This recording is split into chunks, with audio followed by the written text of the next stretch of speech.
Halo semuanya dan selamat datang kembali. Hari ini kita bakal kupas tuntas sesuatu yang kelihatannya rumit, tapi sebenarnya jadi fondasi dari semua yang kita lakukan di internet, yaitu alamat IP. Pasti sering kan lihat angka-angka kayak gini, 192.168.1.1. Pernah kepikiran nggak, ini tuh sebenarnya apaan sih? Gampangnya gini, anggap aja ini kayak alamat rumah, tapi versi digital. Setiap gadget yang nyambung ke jaringan ya butuh alamat ini. Oke, biar makin jelas kita mulai dari yang paling dasar dulu ya. Apa sih sebetulnya alamat IP itu? Dan kenapa ini jadi kunci supaya semua perangkat kita bisa saling ngobrol? Analoginya gini deh, bayangin rumah kita. Kan butuh alamat pos, biar surat atau paket bisa sampai kan, benar nggak? Nah, komputer juga sama persis. Dia butuh alamat IP buat kirim dan terima informasi di internet. Tanpa alamat ini, data itu bakal bingung, kayak kurir tanpa tujuan. Nah, biasanya yang kita lihat itu kan formatnya angka-angka yang dipisahin titik. Sebenarnya, tiap blok angka ini mewakili 8 bit. Jadi kalau ditotal ada 32 bit. Sistem inilah yang kita kenal sebagai IPv4. Mungkin sering dengar istilah itu kan? Yang menarik, alamat IP ini tuh nggak cuma satu bagian utuh gitu aja. Ternyata di dalamnya ada dua bagian penting. Mirip banget lah kayak alamat rumah yang ada nama jalan dan nomor rumahnya. Jadi ada dua komponen utamanya, Network ID dan Host ID. Gampangnya, Network ID itu ibarat nama jalan di komplek perumahan digital kita. Sementara Host ID itu nomor rumah spesifik buat gadget kita di jalan itu. Jadi, si Network ID ini tugasnya ngasih tahu lingkungan atau kompleks tempat perangkat kita berada. Semua gadget yang ada di satu jaringan Wi-Fi rumah yang sama, misalnya, pasti punya Network ID yang identik. Kalau Host ID, ini yang jadi pembeda uniknya. Inilah yang ngebedain laptop kamu, HP kamu, atau mungkin Smart TV kamu. Meskipun semuanya nyambung ke Wi-Fi yang sama di rumah. Masing-masing dapat nomor rumah sendiri-sendiri. Dulu, untuk ngatur jutaan alamat ini biar nggak berantakan, mereka dikelompokkan ke dalam lingkungan-lingkungan dengan ukuran yang beda-beda. Nah, inilah yang disebut sistem kelas. Coba deh kita lihat tabel ini bareng-bareng. Kelas A dengan struktur N.N.N.H artinya satu bagian buat jaringan dan 3 sisanya buat perangkat atau host. Ini cocok banget buat jaringan super besar yang isinya bisa jutaan perangkat.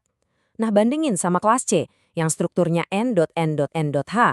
3 bagian buat jaringan, artinya bisa ada banyak banget jaringan kecil, tapi tiap jaringan cuma bisa nampung sekitar 254 perangkat. Jauh lebih kecil kan? Terus gimana caranya komputer tahu mana bagian jaringan dan mana bagian perangkat? Jawabannya ada di subnet mask. Bayangin aja angka 255 ini kayak spidol stabilo. Tugasnya nandain, hey, bagian ini adalah network ID.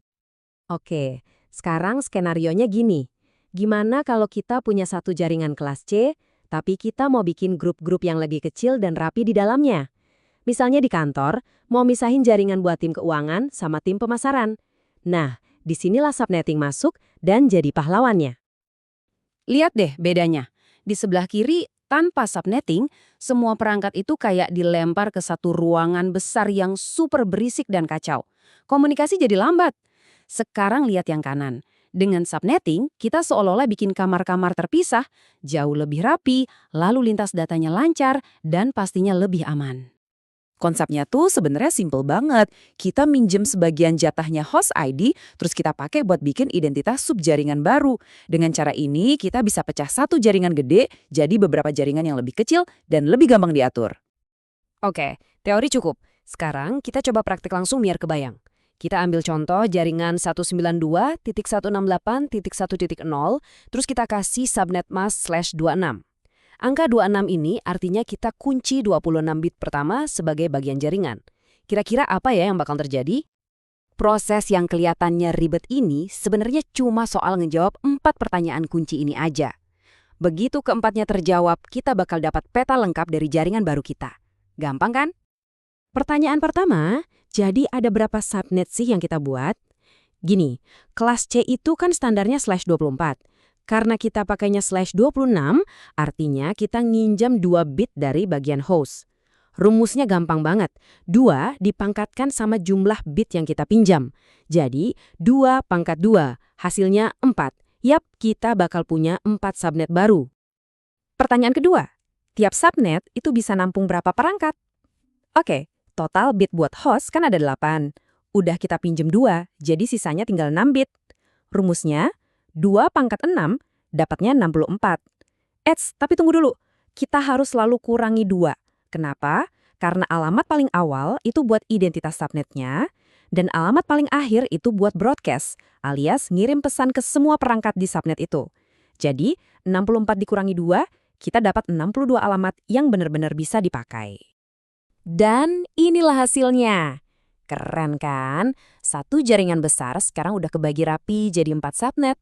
Coba perhatiin baris pertama. Subnet 0 itu rentang hostnya dari .1 sampai .62. Begitu masuk ke alamat .64, itu udah masuk ke subnet berikutnya. Semuanya jadi super teratur, masing-masing punya kaflingnya sendiri. Oke, hitung-hitungannya udah kelar. Tapi inti dari semua ini apa sih? Kenapa kita repot-repot ngakuin ini? Apa pentingnya buat kita? Nah, ini dia jawabannya. Subnetting itu bisa ngurangin kemacetan di jaringan kita jadi lebih ngebut. Terus bisa ningkatin keamanan karena lalu lintasnya jadi terpisah-pisah. Dan yang pasti bikin ngatur jaringannya jadi jauh lebih gampang. Mau itu buat wifi di rumah yang stabil atau buat jaringan kantor yang super aman, semuanya berawal dari sini. Pernyataan ini benar-benar merangkum semuanya. Kalau kita paham subnetting, kita jadi paham cara ngebangun jaringan yang nggak cuma nyala, tapi juga sehat, aman, dan siap buat dikembangin lagi ke depannya. Jadi, kita udah jago nih soal IPv4. Tapi, coba deh kita renungin sebentar. Tiap tahun ada miliaran perangkat baru yang nyambung ke internet. Kira-kira sistem alamat 32 bit ini bakal cukup nggak ya buat masa depan? Ini pertanyaan yang bakal ngebawa kita ke babak selanjutnya dari sejarah internet.